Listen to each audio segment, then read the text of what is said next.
was not. So I'm just gonna have her fit everybody on Saturday. Better safe than sorry. I mean Friday.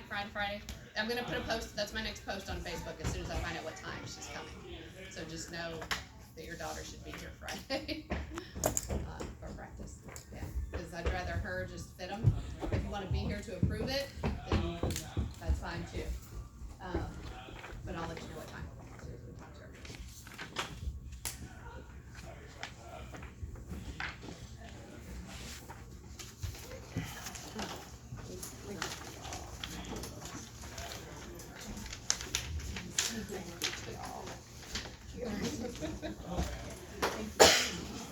You know what? I'm wearing an extra copy there, thanks. So I have it.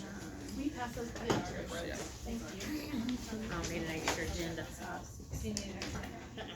Thanks.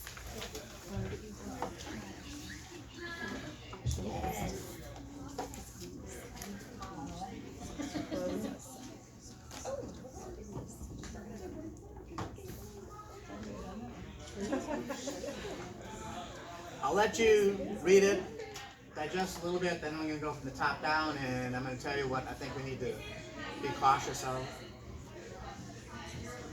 Because there are some scheduling difficulties. Okay, obviously Fall Festival, it's our last home meet, the only one I'm hosting right now. Foothills Classic is something I've never been to. It's in Maryville. That's all I can say. I've never gone to K-Town. That is in Sevierville. I think it's the Sevierville Convention Center. I don't think it's at the LeConte Center where you were for Make It Right. I think it's, or Make It Count. I think it's Sevierville, but it's in Sevierville at the Convention Center. The one that I need to have you look at carefully is the Blues and Barbecue in Memphis. It is on January 4th, which is the Saturday after Christmas break. Optionals Okay. only though. Now, I don't want to interrupt family vacations a lot, and our optional team is a little bit smaller than it has been. If you come to me and half the girls say, hey, we're going to be in Disney World that whole week, or we're going to Florida, or we're going to Hawaii, and we won't be there, I'm probably going to take that meet off the schedule. Okay? I thought school starts that next day on Monday. That's what I was looking at. School starts on, Yeah. this is the 4th, which is a Saturday. School will start on the 6th. So most people will probably be in town. Yeah. Okay. So that's what I want you to be cautious of, and talk to me about that. Now, as a coaching standpoint, we got to look at how ready we're going to be during Christmas break. Because our coaching staff sometimes is trimmed down. Sometimes we will 3 instead of 5 days a week. Okay, we're going to try and make sure the girls are prepared for that. Okay, but that's a coaching issue, not a logistics issue from the parents' point of view. Okay, I just want you to be aware of that. Ozone is in Knoxville. We're going back to Sevierville for the Make It Count meet, and that's why if you look at the note at the bottom, it's on the 15th. It's a Saturday. Obviously, the 14th, Valentine's Day, is the Friday before.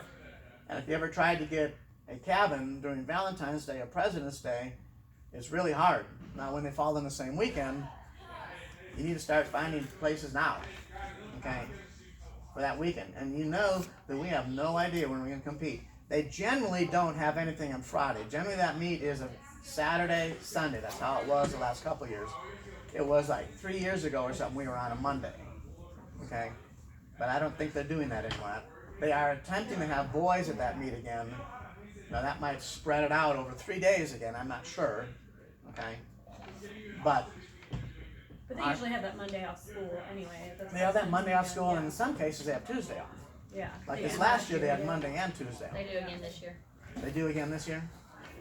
So from your vacation standpoint for your kids, it's not going to be an issue. From you as a work, you have to figure out, that's your deal. But I'm relatively assured that we're going to be competing on a Saturday or a Sunday. So it's not guaranteed. Nothing's guaranteed in gymnastics. So book Saturday and Sunday, or wait until we know? They might compete at 8 o'clock Saturday morning though. It might be Friday. If you book at a hotel, we usually book the whole entire weekend and then cancel the dates we need when we get the schedule. Okay, cool. Just to Some cover your families bases. have, like, booked a cabin or something together too, which I think has helped on. Yeah, most of them will let you readjust within 7 days. Now, if you're doing cabins and stuff like that, that's gonna be a different thing, but that's. Cause we most have to times deal with cabins, that. you have to stay 3 days anyway. Okay, and then the USA. Okay, the USA is now hosted by Clarksville Elite. It's gonna be in Lebanon, and I don't remember what center it says it's gonna be at. Are you sure he's gonna do it? Wilson County something. Okay, Wilson County something. Are you sure he's gonna do it? Not Is my that that problem if big- he doesn't. Is that the big horse arena? No, Yes or no? no, it's not gonna be one of arenas. But I know it's Wilson County something. That was a Frankfurt, wasn't it? Okay. That big horse. Was that Frank? They have one in Lebanon, I think. Okay. Well, Then the Warrior Classic, that's what we've gone through in Chattanooga the last 3 or 4 years, and then of course Clarksville State Meet. And those who have been to the meets enough in Clarksville, you know that there's a good chance we're gonna be competing on Fridays. Someone is. 11, 6, 7, 8 regionals. I have no idea where they're at. It doesn't even say on the computer.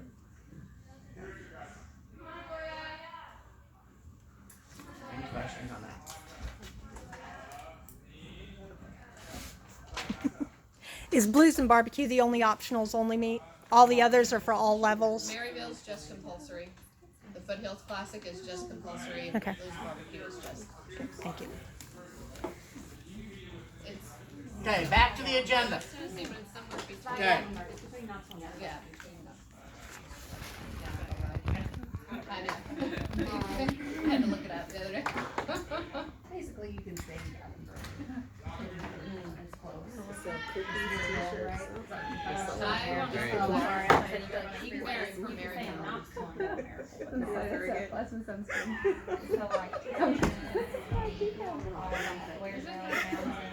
Why not Music City?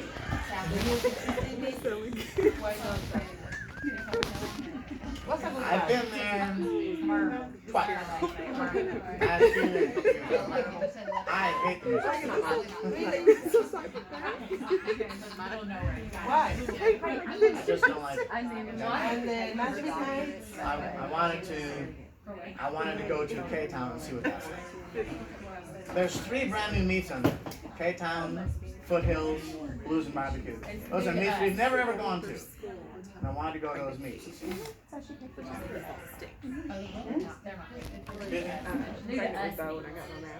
have been here for a long time. We just haven't been gone. Those meets have been. And Magic Nights.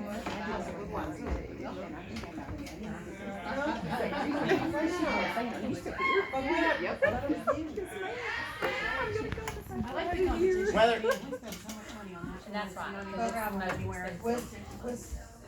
most expensive. there's an underlying political bunch of crap I'm going to meets, okay, within the area, okay? And I need to make sure that we go to many different meets and be as unbiased as possible, okay?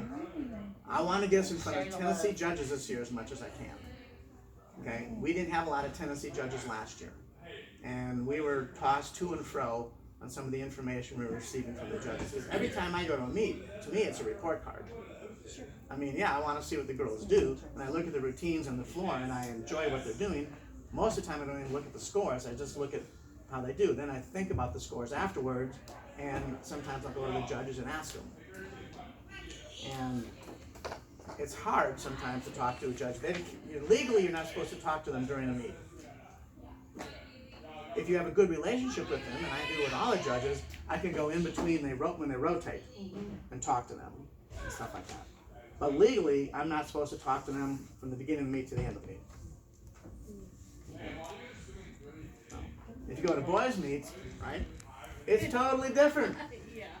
The judges are out there coaching the boys as they warm up. Yeah, keep your legs straight. You know, you put your arms in. You know. Then they go judge the boys, and coaches come over from the other team and start coaching the other boys. Will we be doing a Judges Cup? We're not attending the Judges Cup this year. Because, let's add to that, because our fall festival, the way we ran it last year, we did compulsory competition, but optional clinic. and it's so close to Judges Cup. We got more information having the judges come to our optional clinic than we got at Judges Cup. Like what we were supposed to get at Judges Cup, we're just kind of rushed through, and you can talk to the judges, but they're kind of in a hurry. Where when we had them for Fall Festival, we sat down with them, we got details from them. We're gonna get even more details this year. I'm gonna have them evaluate the girls after each event instead of after the meet. So they're gonna get even more details for the optional. So we feel like we don't need Judges Cup and Fall Festival kind of back to back, and we'll get more from having them personally in our gym. And we're actually gonna change the way we run what we did, because we had Tammy come last year, we had Joyce come twice last year, once, 2 events, next week 2 events. Then we had, right before state meet, Laurel's Downplay Cup. And when Laurel came, she evaluated the kids, and we sat there and looked at her score sheet, and she told us what everything she did. And that was extremely beneficial. That's what we want. Okay? So that's what we're gonna do during the Fall Festival. Even last year's Fall Festival, even though the judges were told and hired to stay there and talk to the kids in lieu of getting medals, they did, and they did a good job.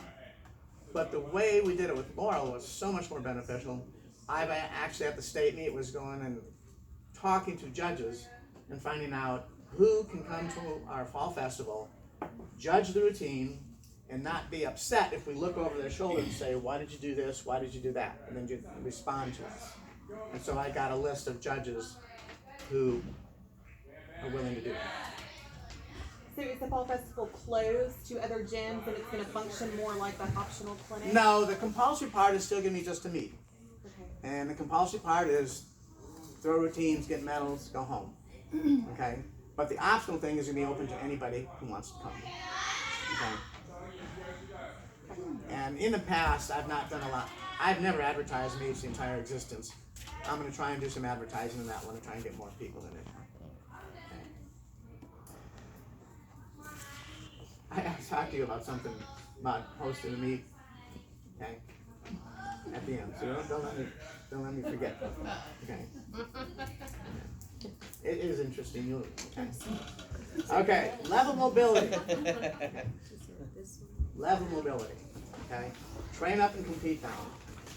Now this has been preached to us every single time we went to Las Vegas. Every time Tammy Beastman, every time Neil Resnick talks to us, every time Tammy and Soren Selashiana talk to us. This has been preached to us, and we're going to try to make it our mantra that's our standard. Train up, compete down. It is so hard, and if you looked at the last thing that I sent out back around state meet, these kids are conditioned, we're conditioned in the world we live in, okay? I'm going to be in grade 1, okay? First grade. And it doesn't matter if I get a D or a C, I'm in grade 1, I go to grade 2. It doesn't matter if I get a C or a B, I'm going to go to grade 3. You can't do that in gymnastics world. In gymnastics world, if you go to a meet and you're getting like 6s and 7s at level 4, you can't go to level 5. Because you're probably going to get a 4 or 5 in your routine. You know? So we are conditioned as parents, as kids, that you just got to be there for a year and then you move on. Well, that's not sufficient. So we need to try and be on the top edge of everything. And it's hard. It's hard because some of these kids, you know, some kids might top out and the best they'll be their entire career is a level 6. And if you looked at the senior charts of all the seniors that have graduated in the past several years, there are some girls up there who graduated as a level 7. Okay? Some girls who graduate as level 8. Not every one of those kids is a level 10. Okay? So there are some kids who top out and they just can't get any better. If it's personal, the time they spend, you know, their bodies, what they do, you know, have injuries. We don't know why. But some of them are not going to all end up going 6, 7, 8, 9, 10, one year after another. Okay? We need to make sure that our kids go to a meet and they're competing. They're competing for the top 3 spots. I just picked 3 out, it could be 4, but let's just say they want to compete to be the best. We don't want to go to a meet just to show up, get a score, go home, and I can be the next level next year. And it's very, very hard to have that sink in. But you got to work with us on that. They have to understand You know, just because they get a skill, like Amy was saying on the chart, just because you get a skill and you're like, hey, I can do a kip, I can do a back kip, okay, I need to be a level 6. No, that's not the way it works. Okay, we have to do that in competition. So the mantra is, train at being a level 4, compete at 3. Train at being a level 5. Let's compete at level 4. Train at being an optional gymnast. Well, let's compete at level 5. Okay? So that's the plan. Excuse me? So that your score is higher. You want to get your scores higher. You want them to go It because builds a confidence. Yeah, A makes good sense. competitiveness within. I mean, you can't go to a meet and say, well, it's just a meet. Because when they're done, it's their report card too. And they look at Bob, I got 6th place. Reese's first year, she was level 3. She did fine, but she was that. After every meet, she came home in tears because she felt like a total failure. 100% I couldn't agree with you more. She didn't come back the second year, and I think that was a big part of it. And we have had to take an entire year rebuilding her confidence. Yeah, they need to have that confidence. And unfortunately, as a coach, and I have said this, I'm going to say it again at this meeting, the gymnast you train in the gym and the gymnast you have at a meet are 2 different people completely. Okay? The confidence a kid has in the gym might be fantastic. What a kid does at a meet might be terrible. Could be the other way around. Kid comes in the gym, puts out half-hearted effort, you go to a meet like, I've never seen you do that stuff. That's your kid. So we have to learn what they do and how to coach them both ways, okay? And then there's a safety issue, like you can't tell me you're working on a full here and just say, well, don't worry, coach, I'll get it at a meet. No, you're not gonna do that. You're gonna blow your knee out, and smash your ankle and end up in your face at a meet. So I mean, we have to learn that. And so our coaching process, we get maybe this year. I think I have 6 times to go to a meet. 9, 8. Okay, let's look at compulsory. There's 1, 2, 3, 4, 5, 6, 7. I have 7 chances this year to try and figure out You don't have it by state. how your child reacts to the meet. And I may put more on there this year than I did last year. Right, Amy? Yes, you did. More meets. We did 6 meets, I believe, the last couple of years. Now we're at 7, which means 8 weekends for us. Yeah. Technically 9. Right. Yeah. So does everybody understand train up and compete now? There's questions about it.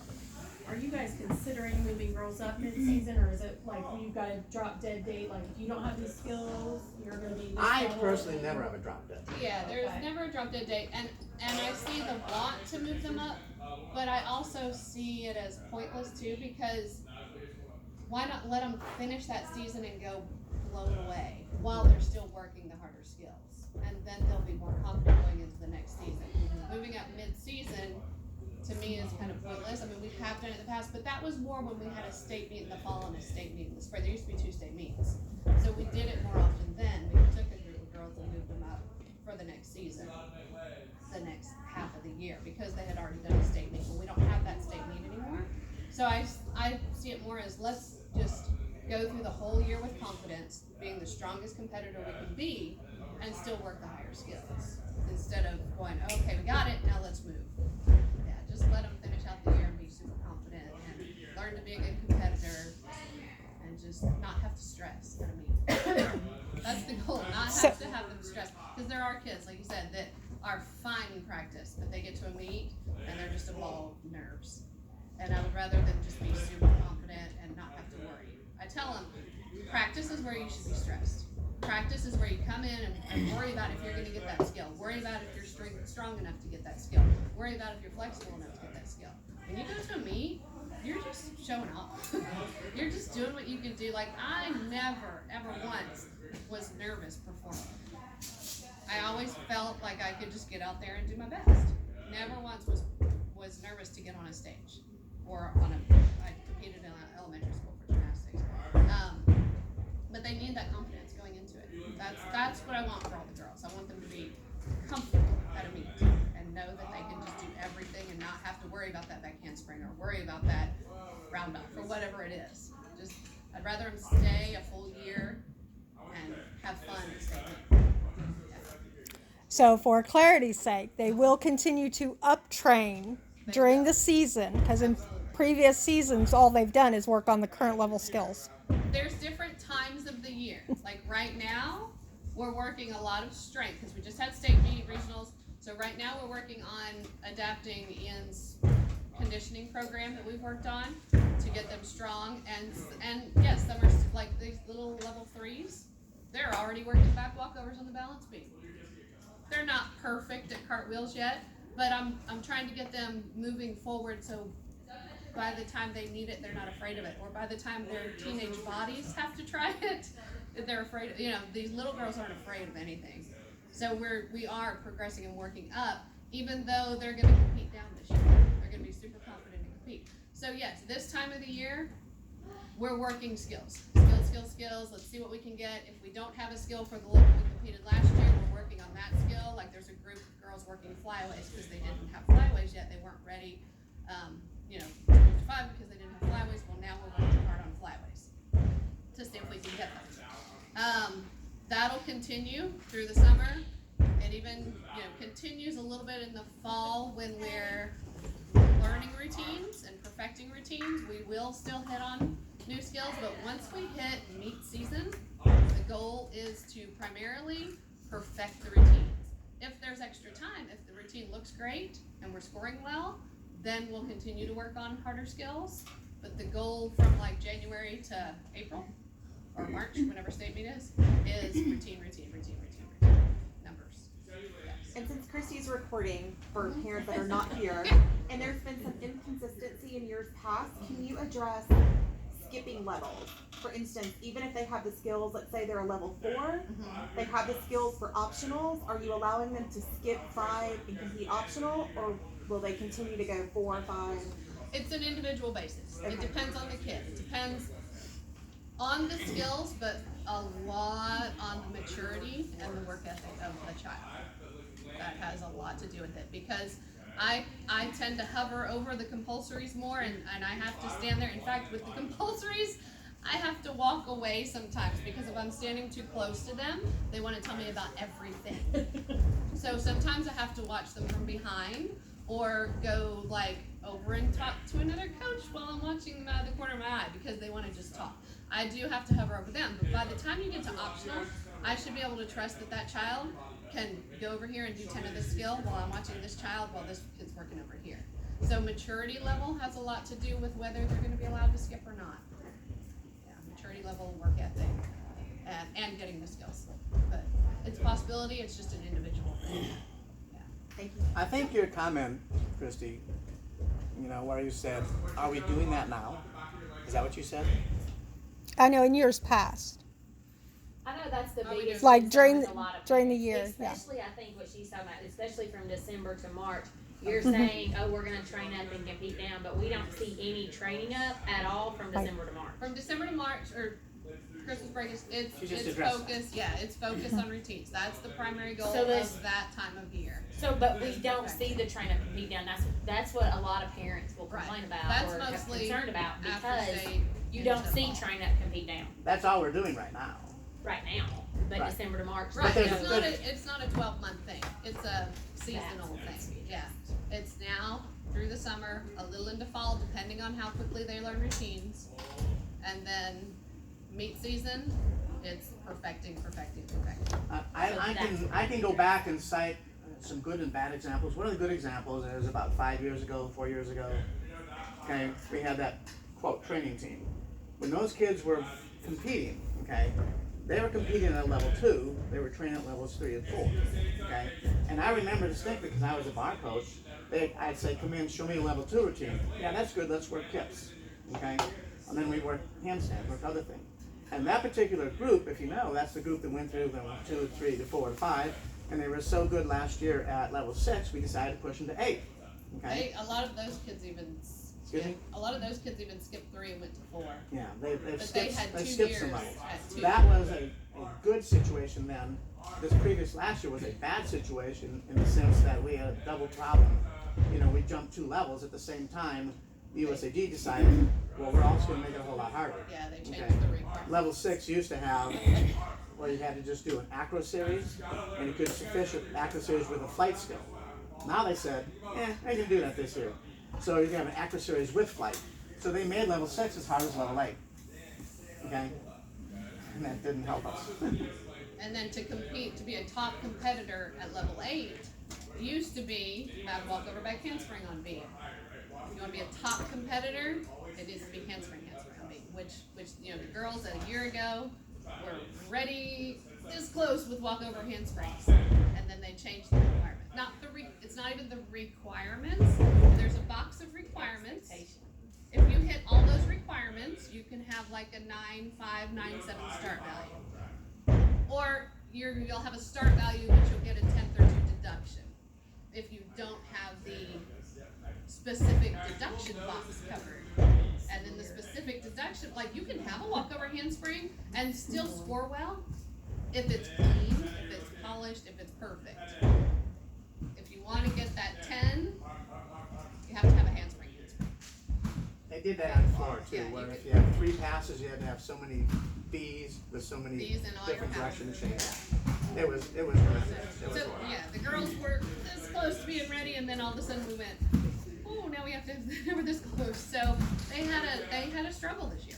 The 8s had a struggle this year. They all put in 100% effort. They did great trying, but it was a struggle. So hopefully they can have a confident year now that we're going to be more prepared and we know. It's funny because I tell the girls, I said because I watched at state. I watched it several meets, but very specifically at state. The girls that were scoring the highest on B didn't go for that 10-0 start value. They didn't add the extra skill. They didn't have the 2 flights. They played the lesser of 2 evils. They went for the lower start value with more perfect skills than the higher start value just making it through.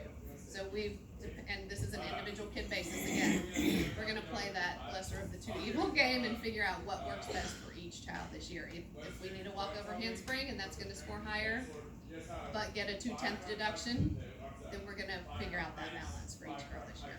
Because there was a lot of that at state. A lot of girls that didn't have the front walkover, the round off top dismount. So we're going to play it by individual kid this year and just see which works best for And this is each where of the them. information we get from judges was throwing us off. Because Yeah. the judge would say, according to the chart, Right. you gotta do this, this, and this. So we went back to our marching orders. Yeah, we're gonna do that. And I think the judges didn't even have the charts memorized. Different judges were telling us different things throughout the year. And then what was reflecting at competition was nothing that the judges had told us. So I just had to figure out the lesser of the 2 evil things by watching scores at meets. And at state meet, it just blew me away because we did some routines that were actually worse than we did during the season. We got higher scores. Yeah. Anyways, just to move on past that, so that you know that we're trying to put our best foot forward, I have registered all the coaches, main coaches, boys and girls, for the National Congress in Kansas City. Okay? So we're going to go, hopefully get something from the gurus of everything who know everything. Okay? And we're not going to rely just on the judges anymore. So, By the way, that'll be in August. So there's like August.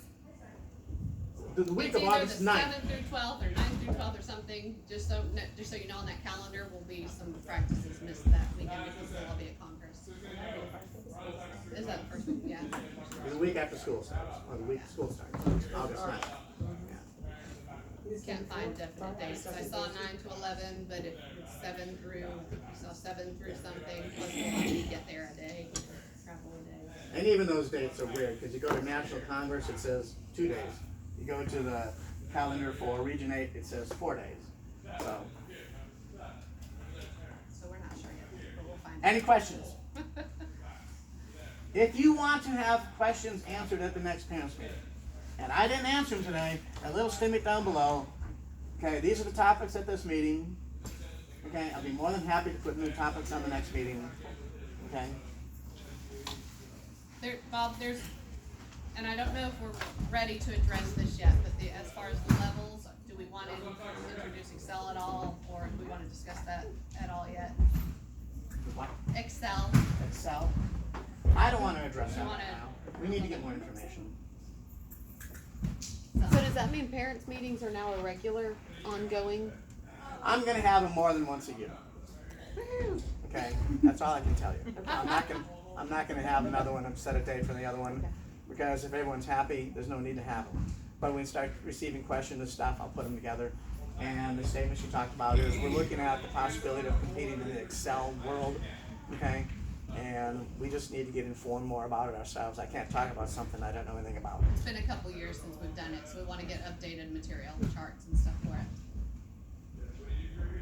I think that's a good thing. It's more regular. Yes. Yeah. Yes. I know that I'm so proficient at going through all the details. There couldn't possibly be any more questions, Sure, all could the there? charts have changed.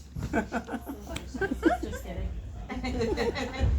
It's just a different route, like I kind of have it's jail. not really related to teens, but I have a dilemma, and so maybe you have a solution. Kennedy is not drinking enough water, and I do not pick her up from school and bring her to practice. I cannot send her with 10 bottles of water in her backpack every day. She will not drink out of that water fountain. She says It's pretty gross. it's dirty, it's nasty, and it's not just at the gym, it's any water fountain. What are some solutions that you have? Because she's drinking her water bottle. We fill it up every morning. Sometimes I send her with 2. She drinks it throughout the day, and then she has no water for practice. What if we start a little parent rotation where we bring water, like bottled water in to the gym? The new, Something. new water What was the beginning of that? I missed it. Kennedy's not drinking enough water, and She's she not don't drink- take her to practice, because she just gets, she goes from school to practice. Right. Then she won't drink out. I am not against, if we do it in the proper way, of getting, I mean, what's a case of water cost? $5 in most places? And I'll bring a And case getting of it in the water. refrigerator and training them so they don't tear my refrigerator up getting the drinks. I'm not against that at all. Okay. We just gotta fix, and there's enough parents who are sitting there in the bleachers, okay, that can help monitor that for us. What about just I'm like not against that at jugs? all. What about just the little jugs of water that you put on there and stuff? That means I have to be on top of that. If I a don't parent like wants that. to do, right, I would say if we're I don't gonna do like that, that. assign it to. I try to do that in the summer, okay, and it's, and I'll continue to do it this summer here, okay? But I'm not doing the school year. I can't control what happens. Oh, they put their practice. I mean, even in the summer when the boys are in here and I have the jug of water out there for the girls, the boys come over and drink it. Okay. So, I will try to get something where we can have it available for the kids. I think if they know it's free, they'll just come and take it just because it's free and start drinking it, you know?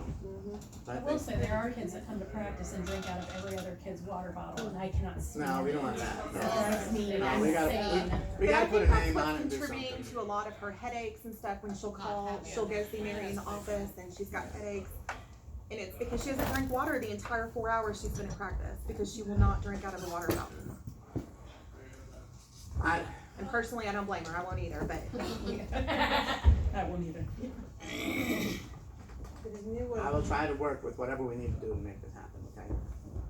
and I'll help. Because I'm you not know, just giving an issue. I mean, I'll it's like help. that I just meeting don't Ian know was what. there last night, and you're saying all these wonderful pie in the sky deals about sleeping, and none of our kids can do half It's of not that. practical. It's No. not I practical. think, not I think balancing the food with the sleep, a light meal at night is the key to that.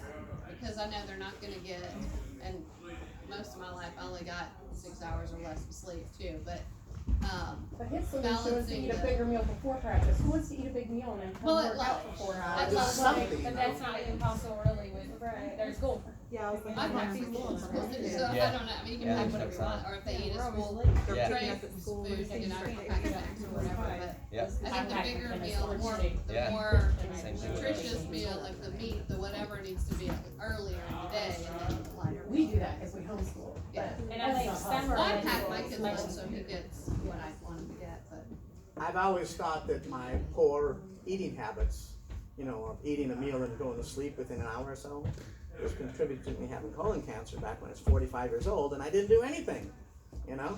Why would I do that, you know? It's just, I always attribute it to that. That's funny, I talked to your husband about that one time. He talked about that because then the food sits in your colon all night. And it's supposed to be, not good for Not you. good. These at school and they're awesome because you feel the both. I think I do. Nice topic. But you still Okay. have that water. Done? That's just in the jar. Got it? Okay. If they Done. didn't feel good, It's gonna feel